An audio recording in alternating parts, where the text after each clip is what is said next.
Karibu tena, na leo nimekuandalia makala inayohusu mchaichai na faida zake mwilini. Mchaichai watu wengi wanaotumia kama kiungo ama chakula, lakini wengi hawajui kama mchaichai una faida nyingi sana. Unaona?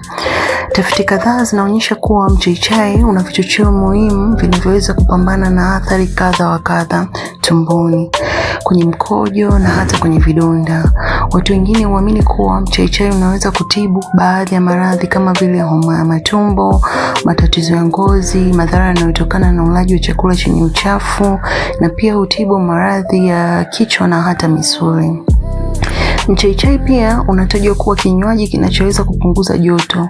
Chai ya mchaichai inasaidia kupunguza joto kwa mgonjwa wa homa. Faida nyingine za mchaichai kiafya ni pamoja na kinga dhidi ya saratani. Tafiti mbalimbali zinaonyesha kuwa kwenye kila gramu 100 ya mchaichai kuna viondoa sumu ambavyo vina uwezo wa kuulinda mwili wako dhidi ya ugonjwa wa saratani. Mwaka 2006 timu ya watafiti kutoka chuo kikuu cha Guron, Israel waligundua mchaichai una uwezo wa kuua seli zinazoweza kusababisha saratani. Faida ya pili, husaidia umeng'enyaji wa chakula.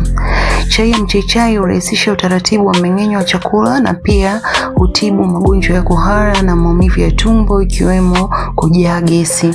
Hurahisisha utaratibu wa kuondoa uchafu mwilini. Unaona?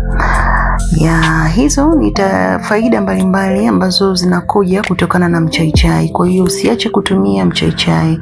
Lakini pia mchaichai hutumika katika viwanda vinavyotengeneza perfume na sabuni. Unaona?